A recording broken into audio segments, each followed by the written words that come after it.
so met some good people. Stayed on the Bud Light, so I wasn't too crazy this morning. But yeah, good to go. Hey, that's how you have to do it, man. Like when you're in a social event, like I'm a big fan of like whiskey in social settings. The problem is if you know that it's going to be a long night and you have one too many, that's the problem. Like if you stay on the Bud Lights, you know you could have multiple and not go overboard. And like people don't think about that. That is key to being able to manage an event into the next day type of thing. Hi everyone, I'm Carl Murray, host of Founder Sessions. Founder Sessions is a podcast focused on startups and startup life. Our guests on the podcast are founders themselves, and we go beyond the pitch to truly understand their perspective of startup life. So far, we've spoken to a range of founders who have shared their knowledge and insight on various topics, such as pitching, investment, building a team, finding customers, validating ideas, and many more.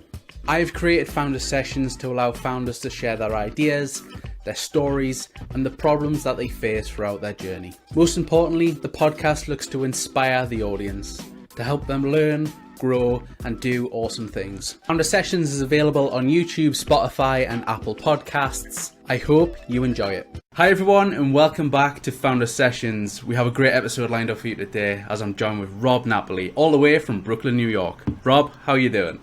Good, Carl. Nice to be here. Excited to be here. Excited to make this happen. We've been circling each other for years. And I know when we got a chance to talk pre-show, we found like mutual connections from somebody I met at Web Summit back in 2019 and like the whole Founders Boost Network. So it's really awesome to finally get this set up and to be talking with you here today. I'm really excited about it. Great to have you on. Yeah, it's awesome to see how such a small world, the world of entrepreneurship can be. And we have a few mutual connections, and that's awesome. So Rob, just take a moment to introduce yourself. You've done a hell of a lot of awesome stuff. Just give us the rundown. Yeah, I'll try to keep this short and sweet. I've done a lot of things. So I have over 12 years experience in sales, marketing, recruitment. I like to say that I'm a soulful trainer that lives at the intersection of product, brand, and growth, or product, brand, and sales, depending on how I feel on that day. It's all the same to me. I run my own company called RiseUp Coaching and Media, which is a training development company where I train new and expert managers on how to be better managers in a hybrid workplace, especially on how to think about future of work and how to manage Gen Z and millennial talent. And for millennials who are managers, how to manage Gen Z talent, which is a whole different ballgame. And it's something I'm so passionate and love to talk about. So that's what I'm doing now. Prior to that, I started my career in recruitment for 5 years, grew a large book of business, met my now wife in small town Iowa.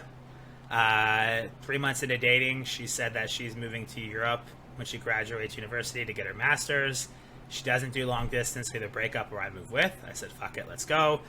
Quit my job, sold my house, moved to Milan, Italy. Got a master's in multi-channel marketing. I coached professional American football for the Milano Seamen for 2 years. And then I started working for a D2C startup that I helped scale and bring to the U.S. market. Went through an accelerator and did some really cool things with them. Then I went back into corporate recruitment, got corporate experience. I'm not quite the corporate guy. It was a great experience, and I really wanted that. But I went back into the startup scene, co-founded a company called Hapday Group, which is a U.S. go-to-market entry company, sales as a service. We were successfully acquired earlier this year by Move Partners out of Mexico, which I sit on the board for. My book, The Social Soul, I wrote, and it came out early this year. And I also have a podcast called The Bear Necessities of Entrepreneurship. So that's the quick version of the story and how what I'm doing today. It's so awesome to hear, and it's that journey is just so fantastic. If you want to see more from Rob, he's got an intro piece on his own podcast. Go check him out, see what he's all doing. But it's some really good stuff, Rob. Just a bit of an icebreaker. How would you describe your style as an entrepreneur? I always like to joke, and I have this thing I always like to ask people their superpower, and mine is really being curious. I'm kind of that annoying know-it-all, right? Like if we're in a group setting and somebody asks a question nobody knows the answer to, everyone just moves on, and I'm the guy that's like, I can't not know. Like, we have cell phones in our pocket. Like, why is no one Googling this? So I'll Google it, I'll look it up, I'll answer it even late, and everyone's like, this know it all. And I'm just like, I'm curious. I love to learn. I'm always thirsty for knowledge. So my entrepreneurship style is really being curious, moving fast, breaking shit, and seeing what happens. With my last company that we sold, my co-founder, I always joke, happy day group, Phil DeVecchio, my one of my best friends and co-founders, he was the engine under the hood, and I was the body of the car, right? I always joked we were a Ferrari. He's the engine and the magic, and I'm just like the flashy outside that people take pictures with. But I'd think of something, and I'd just come up with an idea, and he was the executor. I'd go to him like, hey, Phil, what about doing this? He's like, give me 48 hours. I'll figure out if we can do it or not. And that was always coming out of curiosity. I just like see something, learn something, and be like, how do we do this? How can we implement this? So my entrepreneurship style is very curious and very like move fast and break things. As you can tell, I'm kind of in a very, I joke, I'm from the Midwest. I was born in Kansas City, Missouri. And I went from Missouri to Iowa, Iowa to Italy, Italy to New York. Prior to moving to Italy, I had never been outside the Midwest, really. Like, never been west of the Rockies, still haven't been west of the Rockies. Never been east of Nashville, minus going down to Florida. The only international trip I ever took was to Cancun, Mexico for spring break 2008. Doesn't count. I'm sure you could understand what a trip to Cancun in college was like. So when I moved to Italy, it was a culture shock. But when I moved to New York, it felt like home. Like, I honestly thought I'd come to New York for a couple of years and be gone, but I've been here for 6 and I don't plan on leaving. But when I was in the Midwest, like, people would always be like, Rob, slow down. You talk too fast. You move too fast. Like, chill. And I have ADHD, which I'm not shy to talk about, and low-grade OCD.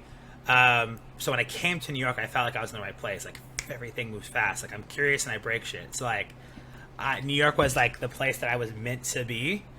Because that's just kind of like the culture out here, but it took me a long time to find that. So that's really my entrepreneurship style, in a long way of saying it. It's a great path and a great journey, because you've shocked your system. You've moved to Milan, completely different culture. Yeah. You've found Brooklyn, which matches your style. It's like it's such a beautiful journey.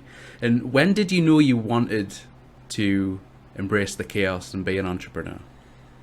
It's a great question. It was when I was in Italy. So I went and got my master's in international multi-channel marketing, and I was doing software recruiting for the 7th largest company called Kforce, and I had done very well for myself. And so I was learning about big data, and I was like, I want to go into big data marketing, right? Like, I really like the idea of like taking data and turning it into marketing insights. So I was like, that's what I want to go do. So that's what I'm going to go study. But when I was going through the program, like, all the big data stuff we were doing was like not fun, and all like the kind of crazy branding stuff was fun. And when I got to having to do an internship for the program, I got 2 offers. One was to go to Nielsen in Belgium, in Brussels, to work on the Mars account, pet food account. And one was I got reached out to on Twitter by a player for the Parma Panthers. So one of the teams that I coached against, had this D2C sports tech wearable device startup, and it's like, hey, Rob, we should talk. You're an athlete. You're a big, strong guy. We have a company called Beast Technology. Like, they love like the long hair, the beard, the tattoos, the muscles, like very like beast looking. And you're a marketer, and we need help. So they offered me an internship, and I chose that over Nielsen because something about it just called to me. It was like exciting. It was a small team. It was a new product. I had to be scrappy and gritty versus like going to Nielsen where I was going to do playing with data sets all day. And I also realized there was a project we did where it was all about airports, and my team crushed it because like I just understood, like instinctively understood how to run an airport. And I was like, nope, we're gonna do this. This is what data's saying, and we won. And I just remember, like, the guy was like, why did you, like, do these things? Like, it was just intuition. I mean, the data was telling me, but intuition told me to do this. And that's kind of when I knew. I was like, I love the intuitive side of the entrepreneurship routes, and less of just, like, looking at data sets all day, and I would have been bored. And so it was that moment when I had 2 internships in front of me, and conventional wisdom would have said go Nielsen, but I was like, no, I'm going to take a chance here. And I learned all about entrepreneurship. It allowed me to come to New York and go through an accelerator, which even furthered my excitement. But it was like that moment in time when I was just like, I need to do this thing. This thing just seems so much more right, and I don't know why. Even though all the signs would have said conventional wisdom, go other way. So it's 2015. 2016 actually, when I joined Beast Technologies as head of content and brand. Yeah. For an internship. Yeah, that was when I knew that I was like, I need to figure out how to be in this entrepreneurship space. Yeah. I think a lot of people fear throwing themselves into the deep end like that.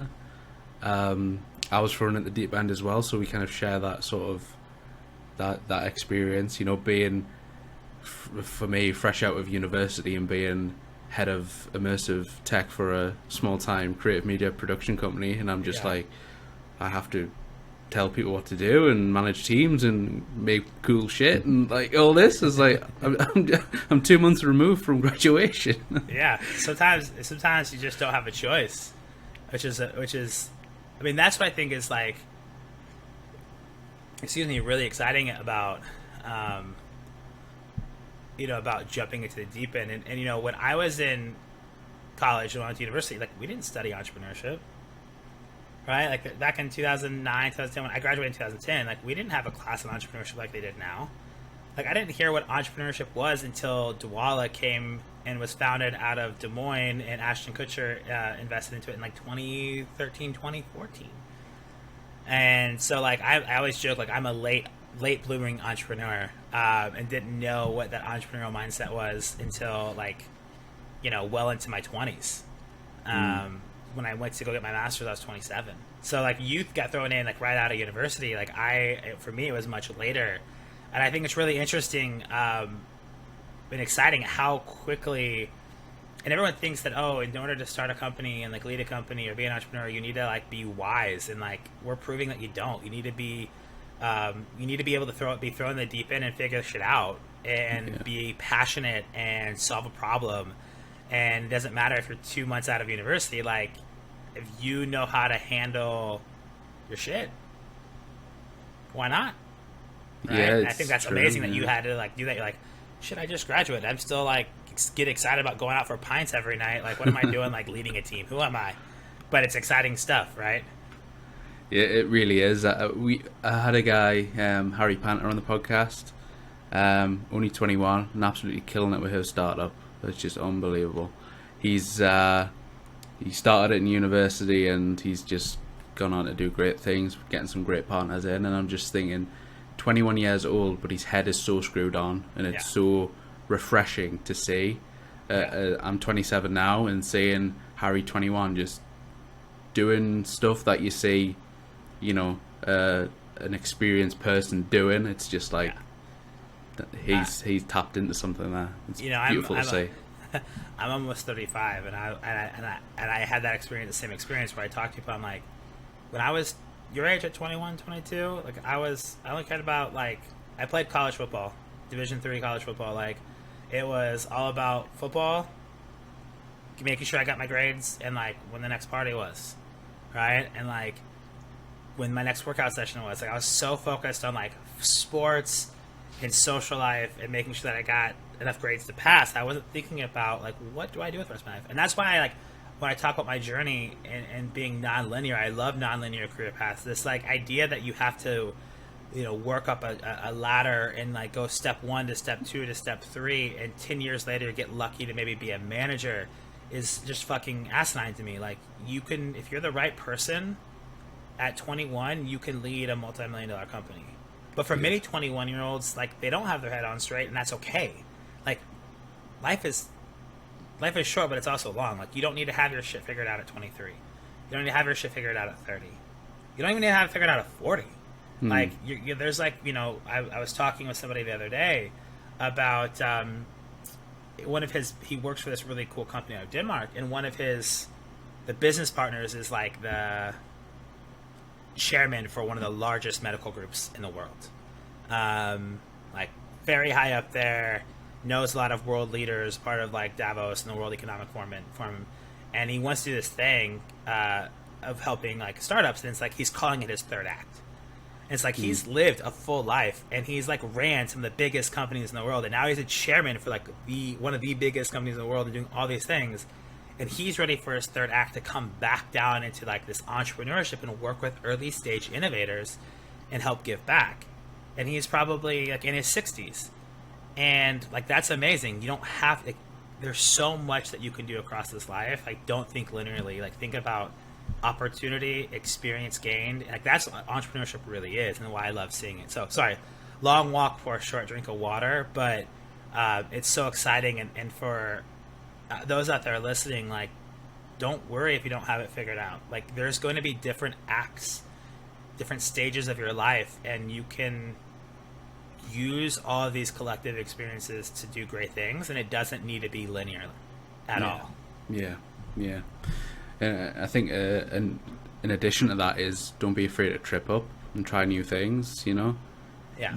Try running a startup. If it doesn't go well, that's okay. Revert back into something that gives you a bit of stability, but never lose that love, because you could go back into it when you're 30, back into it when you're 40. I think that's the beautiful thing about it. Some people just need that experience to fail first and then revert back into it. Well, and I think like an important point you just made that we don't think about, and especially Gen Z, like I love Gen Z, but like in the digital age, like when we were growing up, I mean, you know, for at least my, like I know for me when I was growing up, the reason why you have practice, the reason why you do all these things, like you have to fail in order to know what success feels like. You have to endure pain to know what joy feels like, right? Like you can't have one without the other. And I think in a hyper connected digital age where like we're afraid to fail and everything has to be perfect. Otherwise, because, you know, we have this Instagram influencers that are fucking us over saying life has to be perfect and this is how you make 6 figures at 20, like follow my course and you'll be doing 6 figures in 6 months. And it's like, nah, like you want that get rich quick scheme. Like, yeah, you could do it. And there's people doing it with crypto and drop shipping, but it's a lot harder than people think. Yeah. And 1 out of 10 will hit big. And it's the same thing with anything. But like, if you are interested by it and you think it could be something, go take a chance. Fail, because I promise you'll learn more from that failure that will make you more successful later than you trying to be perfect. Yeah. And I think that we are so conditioned now in an age of social media to be perfect. And in fact, you don't, like, be authentic, be you. I call it the social soul, right? Like you need to show who you are, the good and the bad, because those are the things that make you a real person. So we need to get away from this idea of like always being successful. It's like you either win or you learn. I saw that on somebody's Instagram today. It was like you either win or you learn, and I love that because you don't really lose. Like a loss is just an opportunity to get better. Yeah. So anyways, I love that you said that, because I think too many people out there, you know, they don't want to jump into it because they're afraid, and everyone's financial situation is different. So I get that, and timing is everything. You know, me personally, I used to, like, I wanted to be an entrepreneur since about 2017, and like in reality, Rise Up was an idea I had at a bar with my wife in 2017. We're sitting at a bar, big whiskey on Grand. It's now the Whiskey on Grand here in Brooklyn. And I was like, Rise Up, Rob Nap. I want to build a company about Rise Up, like training, coaching, like something, figure it out. But it took me till 2020 to do that. And I had like, you know, Half Day Group needed to happen. I needed to get fired first. But I was thinking like I would get financially stable. And when I started Half Day Group after I got fired, like I was like, what am I going to do? And I met with my business partner, Phil, and we decided to start a company. But I remember sitting down with my wife, I was like, we're never going to be financially stable for a while. Like I have a severance, I have commission. If I don't do it now, it'll never happen. And it's just another thing that I talked about. Yeah. Can I do it? Like, can we make this happen? And we did. And then I sold the company, and then I'm doing it again, where it's like, hey, I'm building a company. Like, you know, you have this steady job. Like, my income is much more fluctuating. It's not perfect. Like, I'm sure she would love for me to have, like, a stable, like, 6-figure corporate job so we could be debt free and do our thing. But like at the same point, she knows that's not me and it's not what she married. So I will say that based on your kind of situation, like don't be afraid to like, there's never going to be a perfect time. You just got to go for it. Yeah. Take the chance. So. Yeah. No, perfectly put. I think the way people are kind of, everything is quick for them now. You watch media, TikToks, they're quick. Yeah. Things are quick, and they want that reflected in their life. Whereas they don't want to put 10 years, 20 years into an idea because they want it quick. And I think getting over that mindset and saying, I need to dedicate X amount of years to this to make this good. Mm-hmm. Yeah, and I just think we're too much in an age where it's quick and it's snappy and it's everything's given. 100%. And we forget, like Malcolm Gladwell's 10,000 hours, right? Like it takes 10,000 hours to develop mastery. And so, yes, you can get things quicker now. Mastery comes quicker now, I think, in an age of social enlightenment, but it doesn't change the fact that it takes practice, repetition, and failure to understand what success is like. Yeah. And so if you want it quick, you can get it quick, but you need to fail quick. Mm-hmm. Like, fail fast, learn faster. Which means that you got to fail a lot more in a short amount of time. So I think that's something that like we need to kind of revert back to the mean, and that needs to be instilled in kind of future generations as we live in this hyper-connected world. So 100%. You touched on the social soul. Got it here. Working my way through it. Yeah. Love it. I've took the highlighter to it because there's just so many good bits that I just need to reflect upon. Brilliant book, loving it. What motivated you to write The Social Soul? Yeah. Well, one, I appreciate you saying that and supporting that. I've been obsessed with this idea of personal brand for a long time. I remember around 2017, 2018, watching Gary Vee and Jake Dunlap talk about personal brand. I got invited to speak at a conference in Prague that they wanted someone to talk about social tools and how to leverage social tools in the sales process. And I like took it and kind of owned it. It's like, you know what, we're going to talk about personal branding using LinkedIn and different like outreach tools and things like that. And it just kind of snowballed from there. And I was like going through this exploration process. And when I moved so I was always a great networker. How I was able to do a $5 million book of business from 22 to 27 was building a network. I was a big fish in a small pond in Des Moines, and when I moved to New York, I got my ass kicked for the first 6 months because I kind of had you're a small fish in a really really big pond, and so you had to kind of adapt styles. But when I moved, I realized that my network was very singular between like Des Moines and Kansas City, and I didn't really expand out. And I was like, well, this is my chance. Like I'm meeting people from all over the globe. I've got 27 students from 13 countries. I have 100 football players that I'm coaching from all of like Milan and the area. As I was traveling, I traveled to 13 countries and 55 cities for either travel or coaching, where I was meeting other people. And it's like, follow them on Instagram, connect with them on LinkedIn. I started building this global network. And when I moved to New York and started working after the startup thing ended, and started working for a large recruitment firm, I realized like there are some people that went to Politecnico di Milano, my school, that ran business in New York. I was like, hey, I'm an alumni. Like, I see that you have this business and that you're hiring. Like, I could help. And like, first 2 clients that I brought into that firm were because of my network. And I was just like, oh, I can leverage this. And how do I leverage like my experience coaching?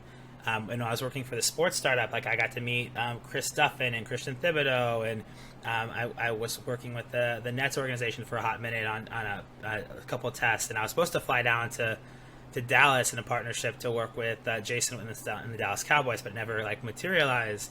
And it's like you just start like realizing, how do I leverage all this stuff? Like I meet these people and like my world changed, but how can I leverage it? So I started using it and started using it to drive business, and everyone is doing the same thing. And I remember there's a story in the book about this client I was trying to chase down for months, and finally she was like, hey, I'm starting a fund in this space. If you know anybody, tag them here. And I was like, hey, you should check out this company, Founder and the Advisor. And she was like, immediately was like, liked it, thanked me on LinkedIn, and then sent me a LinkedIn message. Hey, I know that you've been trying to get a hold of me for a while. We should grab coffee. And it was like I gave value, and like it was that moment that I knew like this works. And so it was kind of like just a personal mission. I know it's a little bit long of a story, but like there's this like mission to like learn these things. And then I wanted to write this in end of 2019, and I had kind of a deal set up going into 2020. Then the pandemic hit, so I put it on ice. And then the pandemic, I was like, I need to stop putting stuff off again. Like I say I'm going to do a lot of things, I put it off. And there's a lot of, especially during the pandemic, we were able to launch these international boot camps and leverage our network to do some amazing things. My business partner and I both spent years developing, curating our networks. We were able to turn that into an amazing thing that saved our business, allowed us to grow during the pandemic, and it's why we had a successful acquisition. Otherwise, it would have gone completely bust. I need to start talking about this, and what I wanted to do is there's all these different playbooks out there that like, you know, do this methodology, do this thing, it's gonna work. And you know, it works for like every like 2 out of 10. Like it works for people who commit to it. And my motivation was to write a book for entrepreneurs and things of that nature to really redefine how we look at social. And that the power in social selling and the power in influencing is not in our ability to be perfect, but in our ability to be authentic and intentional. And that everyone's like, well, I want to do more, but I don't want to put myself out there. You don't have to. You don't have to post a lot. Just engage. Engage in the communities that you serve in. Comment, like, share, send messages thanking them for their content. And I wanted to just share kind of some real things, like practical tips. I wanted a book that was practical. That's why it's 99 pages. It's a short read. It's practical. Some of the stuff in there is probably outdated a little bit with like the Clubhouse stuff, and the algorithms have already changed from when I wrote it at the end of 2021 and launched it now to like all the algorithms changed at the end of Q1. But like the concepts are there, and the concepts are the things that like if you be authentic, you be intentional, and you look at the power of engagement and you build a value-added network, that's what it's all about. And that's what your social soul is. It's showing your true self. It's engaging in being you, good and bad and ugly, and you talk about those things, and you ask your network for help. We are so afraid to ask for help. When you do that, watch your experience online, your network, and your business change because of it. And that was like my motivation, to just provide a practical guide for those to have. And that was it. That was how and why. And it was a long journey to writing the book, to be honest with you. No, I love it. And what I love as well, it's a mixture of your stories, it's a mixture of your own experiences, but there's some really good, what I would call value nuggets in there. And what I like at the end of each paragraph is your reflections, your social reflections, just 2 or 3 little summary points, and it sums up that paragraph, chapter beautifully, and then it moves on to the next. I think it's a really, really fucking good book. I appreciate that. I mean, my big challenge with that was like my stories, and like there's a little bit of Rob and my journey and my stories in there with like the value add nuggets, and it's like how, and I'm a trainer and I love this like learning and development, and we only retain like 30% of what we hear in an hour, right? And when you read a book, like there's a lot that information. It's like, how do I help people retain better? I was like, let's put a reflection in. Let's put a little challenge or reflection, just something that forces them to take a small action, because that's like my big thing is that if you ever sit through a training with me, or you work with me, or you have me as your coach, or take any sort of like program with me, we've all sat through these like long workshops, these master classes that like lay out all these things, and it's like intense. Like, how do I fucking do all of this? I don't want to give you all that. Like, I can give you the full picture. It's hard. What I want to give you is what 1 to 3 things can you walk out of a session with Rob and go do tomorrow that doesn't feel like you have to redo your whole process flow. And that's the difference between me. And that's what I was really wanted to find something to put in that book. And that's what those reflections came out of. It was like, how can I help people draw the parallel to just do this one thing every day? Yeah. So I'm glad that it works for you, and I really appreciate that. It was a challenge for me to figure out that, but it was also very intentional on helping retention for those that actually decide to read the book. Yeah, it's great. I think cognitive overload is just too much on your mind and on your brain. I think I read somewhere that the human mind can only remember 3 main things out of an hour session or something like that.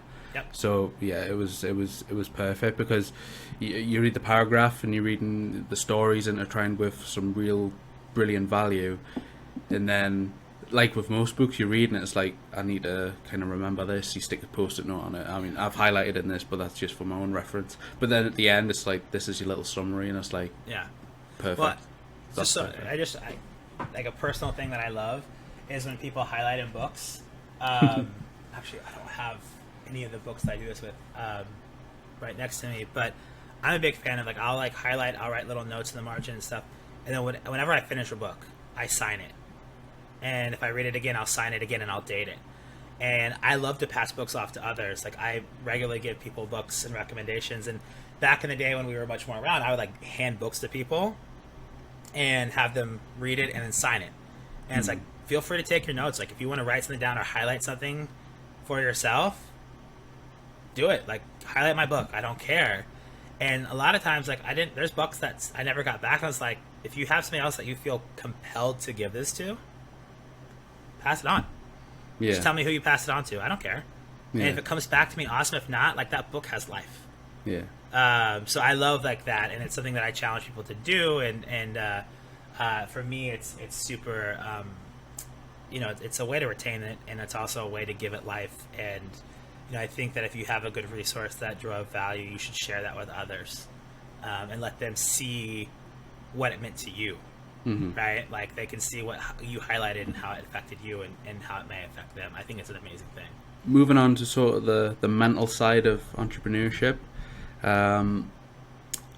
let's talk about imposter syndrome, because a lot of entrepreneurs, it seems to be a recent topic. I don't know why. Mm-hmm. It just seems to be in my life currently. Do you ever get imposter syndrome? Did you have any right in the book, and how do you deal with that? Because I think that would be really valuable for people watching. Yeah, all the time. But I've also have been working to overcome that with others. It's definitely a big topic in my world. It's been a big topic for the last couple of years.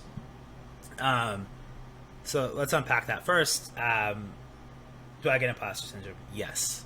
Quite often I do. But I also go back to the confidence that I'm in the present. And so what I think happens is a lot of people either rest on the past, and this is Zig Ziglar had an amazing quote, and it's what is an expert?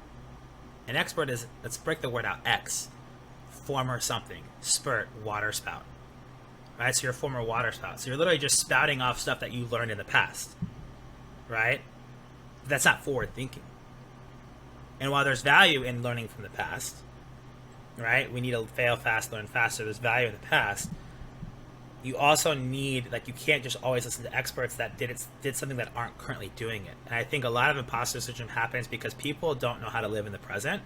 You either live on the past or live on where you want to go, and you don't know how to tie all those things together, right? So for me, that's a big deal, because I have done so many things, and people are what do you do? It's kind of I kind of laugh. It's what don't I do? How do I say this in a way that people can digest? Because most people are I'm a project manager at X company and I do this. And I'm well, I have this company and I do this and I work for accelerators and I have a podcast.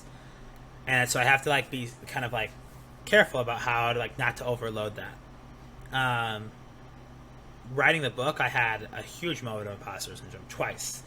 I started picking up the project again in January 2021. And I wrote from January 2021 to July 2021.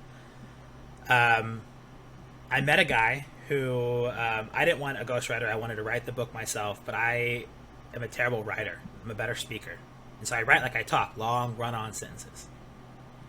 So I met a guy, and I was hey, I don't need ghostwriting services.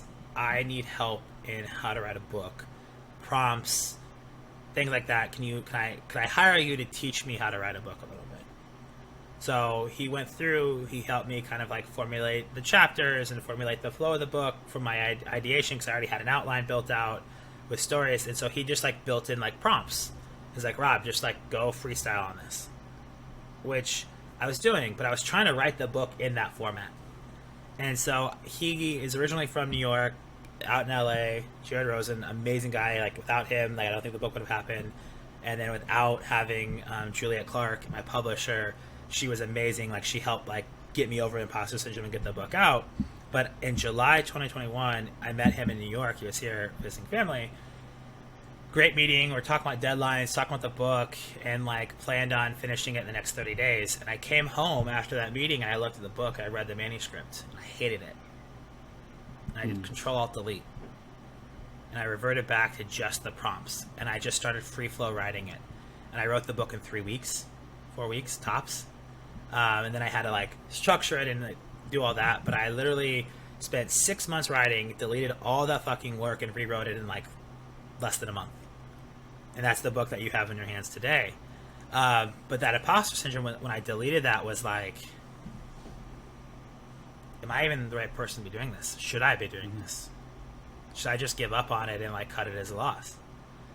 And I had to work through that. And it took me a week to work through that. And then I turned it around and wrote it again. And then right before I published it, I was like, is it good enough? Because I talked to an editor who was like, there's a lot of work that needs to be done. And I also think we can triple the size of the book and go deeper. But I didn't want to like go deeper, and I wanted to get it out. And so I just had that moment of just like, fuck, what do I do? Do I like take the extra time and make the book perfect? Do I put it out as good enough? And like, you know, they all say like, if it's not good, like, what's the impact? And I was like, you know what, this is me. This is my first book. I'm going to get it out and let it be. But I needed like, I needed some encouragement, and I needed to work through that. And funny enough, Dave Gerhardt wrote a book called The Founder Brand, How to Turn Your Story into a Competitive Advantage, which is like literally the book on steroids that if I had worked that other editor, I would have wanted to create. And this book is great as well.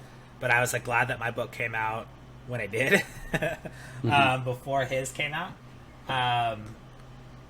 But you know what? Like, I don't think my book's perfect, but it's mine.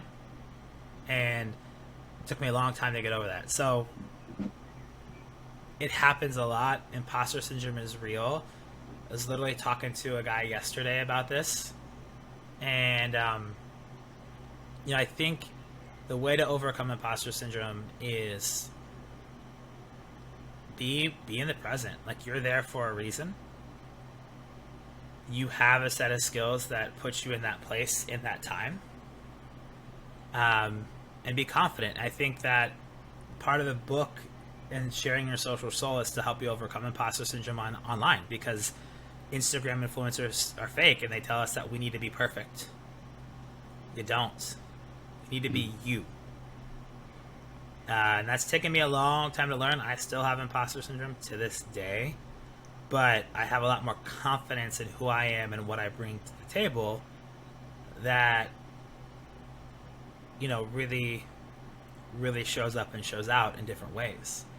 And so for all those out there listening, like, the way to deal with imposter syndrome is to sit with yourself and have a two-way conversation with yourself and understand why you're doing what you're doing. Why are you wanting to do these things? Why are you proud of what you're doing, and what do you want to be learning more of? And when you realize in the present that you're there because of these things, and what you bring to the table is this specific thing, like, that's who you are, and no one can take that away from you. And there's a lot of smart people in this world. There's always going to be somebody smarter, better looking, better whatever, but you're you. There's only one of you. Yeah. Everyone has a journey. Like, everyone walks their own path. No one can ever take that away from you. And that's what you have to, like, have confidence in. And that's how I, like, literally, the only way I sit with myself and have to have that conversation, remind myself, why am I here, what I'm doing, what am I meant to do, what is the impact I want to make. Yeah. And it's an ongoing struggle. And I'm sure it'll be something with me for years to come as I continue to grow and do things and handle those things. But yeah, I get it all the time, but that's how I deal with it. And I've had some great people in my life, and one of the things I always talk about is get yourself a personal board of advisors. Have those 4 or 5 people that you can call when you're dealing with, whether it's something with your business, something you're dealing with personally. I also have a coach. I have my own business coach that I meet with weekly. She's amazing and reliable, and we talk through all these things. And talking through it with a coach and talking through it with my board of advisors allows me to also overcome. And so get your personal board of advisors, have those people that you trust that you can call for anything, and let them help you. It's how to deal with it easily. Yeah, I'm glad you brought up that personal board of advisors, because I read that part in the book, and I kind of paused on the page for a moment, because I was thinking, well, who do I count on? You really have that conversation, like, who do I really count on in those situations? And it really makes you reflect on bigger things like your network and your close inner circle and things like that. It's pretty powerful just hearing that one line about the personal board of advisors, and you think, who do I go to when I've got a bit of a business problem or even a personal problem? Yeah. Who do I go to? It's so powerful. But yeah, imposter syndrome, I think everybody's had it. And funny enough, I was speaking of this last night at the event that we were running, and it's like, I do the podcast, and me personally, I don't speak so eloquently. I stumble on words. I just mumble like that, like I just did. But then it's realizing, just reflecting on what I'm doing, it's like, me speaking good isn't the intention of the podcast. Yeah. Bringing value to people, that is the intention of the podcast. And I think that's how I kind of got over my little imposter syndrome with the podcast. It's owning your shit is probably a good way to put it. 100%. And like, I think that's amazing. Like, everyone thinks you have to be this eloquent speaker, and sometimes I'm super eloquent and sometimes I ramble. Like, I was joking with my wife that like my twin brother is a coach, and he is like great at things, but storytelling like is not always his forte, because he just takes a little bit too long of an arc. And it's like, if you shorten it just a little bit, you do these things. And I've gotten really good at that, but I'm not perfect at it, because I used to be the other way. The only way I learned how to do that is through doing this, right? And by you doing a podcast and doing these episodes and continuing to own your shit, it's like you're going to continue to get better and better. Again, going back to Malcolm Gladwell's 10,000 hours. The more that you work on this and you own your shit, the more that you will continue to get better. You'll see where you can cut those things out. You'll see, but at the same point, like, that's also what makes you a bit unique. Like, sometimes it's that stream of consciousness of mumbling through what's in your brain and getting it out that turns into a question, that turns into a good piece of value. But you needed to be able to stream of consciousness that out. And if you like sheltered or hid away from that, then those insights wouldn't come out, or those questions as a podcast host wouldn't come out for your guests to answer. Then like your audience would lose out on a really awesome piece of value. So I love that you brought that up, and it's why we as people just need to like go through it. And like, it's never gonna be perfect, right? Like, you're gonna look back at your first episode, your first 10, be like, oh man, those were not near as good as the last 10, and then the next 10 are gonna be better, right? Like, when you sit back and Monday morning quarterback your podcast, like I've done 60 episodes now, and like, I'm just like, shit, that was good, that wasn't, like, why'd I do that, like, why I didn't do more of that? Like, it happens all the time, and you just need to own it, learn from it, and move on with it. Like, also remember, like, we have short attention spans. Like, people are not going to remember. Like, we think that everyone's watching us so closely that they're going to know if something goes wrong. It's like, they might have, like, heard it and like, oh, that's kind of weird. They're not going to fucking remember that. What they're going to remember is like, oh, that podcast with Carl, and I got so much value out of that guest, and blah, blah, blah, blah, blah. And Carl asked great questions. They're not going to remember, oh, yeah, Carl spent 5 minutes mumbling stream of consciousness of a 40-minute podcast where I got 30 minutes of value out of. So you just got to remember, like, people don't pay attention to you that much. Yeah. At all. I think realizing that, then having, the learn to laugh at yourself as well is great. I'll edit this podcast and I'll be like, Carl, you're silly. But Rob, we're cracking on with this podcast and we're doing a really good job. But let's just get some quick fire tips for entrepreneurs out there. Let's give 3 real quick fire tips for entrepreneurs. Don't take yourself too seriously, right? I think it's really important that you need to sometimes just laugh at yourself and be okay with that. Check your ego at the door. As entrepreneurs, especially a first-time entrepreneur, we think that we have to know everything because it's our company. We're the CEO of the company, whatever. Titles are misleading. Like, don't ever, going back to not taking yourself too seriously, like, check your ego at the door, ask for help. There are people in your network, this is why a personal board of advisors is important, people that have been there and done this before. Don't reinvent the wheel. Don't make it harder than you need to be. Go ask for help. Go give favors. Like, go give value, go ask for value. Like, those are things that you need to have done. And then the last thing is, as a first-time entrepreneur, be curious, make mistakes. Like, you can't avoid it. You're going to fuck up multiple times. It's in your ability to learn and overcome that's going to decide if you're a good entrepreneur or not. So don't take yourself too seriously. Check your ego at the door. Don't be afraid to make mistakes. Learn from it. Yeah. It's gonna go fast, and also I would just say, because the reason why I know you started this podcast, the same reason I started Bear Necessities of Entrepreneurship. Entrepreneurship is fucking hard. It's glorified as this amazing thing that you have a great idea, you're gonna go get funding and be $1 billion unicorn. Like, that's not reality. Entrepreneurship's hard, but it's rewarding.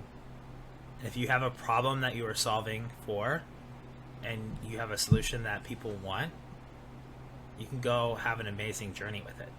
And whether that's $5 million a year, $20 million a year, or $1 billion, like, take your wins and be happy with it, and like figure out how you can scale it from there. And on a personal level, Rob, what advice would you give a younger Rob Napoli? You're not as smart as you think you are. Like, I had a big, I'm not kidding, I had a big ego. Like, when I was 22, 23, 24, I was making $120,000, $130,000 a year living in Iowa in a market where a dollar goes a lot farther. And I thought I was a big shot. And, I was a taker of my network, not a giver. It took me a while. I read a book, Go Giver, Sell More, and it changed my life. Like, it changed, like, part of the social soul. All that came from reading that book halfway through my selling career in my first 5 years. And after that, and I took that on, like, everything changed. I went from, being good to being great in my own way in the early days. And because of that and how much energy I gave back into, I think that is what opened me up to being grounded, to when I met my now wife, to accept that and follow her to Italy into an experience that I probably would have been scared to do, which opened up the opportunity to come to New York, which allowed me to found my own company, co-found a company that got acquired, to now starting RiseUp Coaching, to starting a podcast, to writing a book. So I just wish I knew that earlier, right? Yeah. Like, took me till I was in my mid-20s to understand that, and to my late 20s to really own it. And now I'm in my mid-30s, right? I wish I had just known that earlier. So my younger self is just, you're not as smart as you think you are. Rob, you're an inspiration to me and thousands of more. Thank you for sharing your time and knowledge on the podcast today. Let's just wrap it up by telling the audience where they can check you out, what they should look for. Yeah, just let them know. Yeah, I'm on all the socials, but the best place to go is my website. I just sent out a new website. It just launched this week. I really wanted to simplify everything. So www.robnapoli.com. And when you go there, it has all my socials for quick access. You can follow me on Instagram, Rob Napoli Rise Up, TikTok, LinkedIn is like very active on LinkedIn. Instagram and LinkedIn are my two favorites. Those are my big platforms. I'm also on Twitter, and I have a YouTube channel. You can check all that out. It also has access to buy my book and to follow my podcast, The Bear Necessities. Go check that out. But yeah, robnapoli.com. Everything is there. It makes it really easy for you to connect with me on all the socials, whatever makes sense to you. And if anyone out there listening wants to chat or have more, like, shoot me a message. You're only a stranger but once, as Amy Bola says. So, like, make it happen, and we'd love to talk with you. And, Carl, I appreciate the kind words. I really, I've been following Founder Sessions since the inception. We have a very similar view of, like, why we're doing this. So I love what you're building. Keep it up. I'm a huge supporter of your pod and your show, and I'm excited to have you on my show. So I get to reverse this conversation and get to put you in the hot seat. So for your listeners, they should be tuning in a month from now when your episode drops on my podcast. So I'm really excited, and I'm really appreciative that you invited me here and had me on your show. So thank you so much. And I've just enjoyed our time and wish we had more. Very grateful for your kind words. Absolutely hyped to be on your podcast as well. I think it'll be the first podcast I've been on as a guest, so that's a achievement unlocked for me. Let's fucking go. Now I'm really, really excited. You'd be like my 7th or 8th first time podcast guest, so like that to me gets exciting. Those are my favorite episodes. I can't wait. Sorry if I don't know if you need to edit out all the cussing. I'm sorry, but like that's just me. But I am excited, even more excited to have you on the pod. I know we're gonna record, I think, in a week, and then the episode will drop in a month from when we're recording today in early June. So I'm excited, Carl. I can't wait. Awesome. Now I'm just like giddy with excitement.